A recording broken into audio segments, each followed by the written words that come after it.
দেশ জুড়ে আইন শৃঙ্খলা পরিস্থিতির চরম অবনতিতে সরকারের নির্লিপ্ততা ও রাজনৈতিক উদ্দেশ্যে প্রণোদিত অপপ্রচারের বিরুদ্ধে মৌলভীবাজারে বিক্ষোভ মিছিল ও প্রতিবাদ সমাবেশ করেছে মৌলভীবাজার জেলা শাখা বাংলাদেশ জাতীয়তাবাদী যুবদল।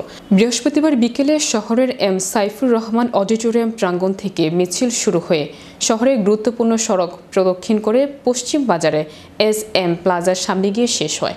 মিছিলে যুবদলের নেতাকর্মীদের গগন বিদারী স্লোগানে পুরো শহর মুখরিত হয়ে ওঠে।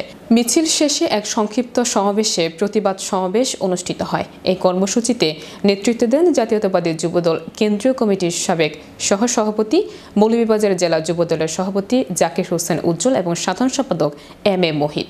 সমাবেশে বক্তব্য রাখেন জেলা যুবদল সভাপতি জাকির হোসেন উজ্জ্বল। তিনি বলেন, সারা দেশে গুপ্ত বাহিনী ও খুনি হাসিনার দলীয় সন্ত্রাসীদের নিয়ে যে বিশৃঙ্খলা সৃষ্টি করা হচ্ছে তার পরিকল্পিত, অথচ রাষ্ট্রের আইন শৃঙ্খলা রক্ষাকারী বাহিনীর চরম নীরব। এই নীরবতা রাষ্ট্রের ব্যর্থতার প্রতিচ্ছবি। জেলা যুবদলের সাধারণ সম্পাদক M A মোহিত বলেন, যারা শহীদ জিয়াউর রহমানের ছবি মারিয়ে এবং তারেক রহমানকে নিয়ে অপপ্রচার চালাচ্ছে, তারা এই জাতির চিরাচরিত মূল্যবোধে আঘাত হানছে। এদের রাজনৈতিকভাবে প্রতিহত করতে হবে এবং রাজপথেই তাদের জবাব দেওয়া হবে।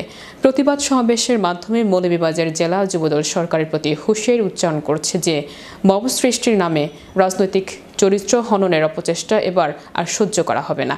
শহরের তরুণদের অংশগ্রহণের এই বিক্ষোভ ছিল শক্তি এবং সংগঠনের এক সুস্পষ্ট বহিঃপ্রকাশ। নেতারা ইঙ্গিত দেন, সারা দেশের যুবদল এখন সংগঠিত, প্রস্তুত এবং নেতৃত্বের নির্দেশেই রাজপথে হবে চূড়ান্ত জবাব। বিক্ষোভ মিছিলে জেলা যুবদলের বিভিন্ন উপজেলার ও পৌর ইউনিটের কয়েক হাজার নেতাকর্মী অংশগ্রহণ করেন।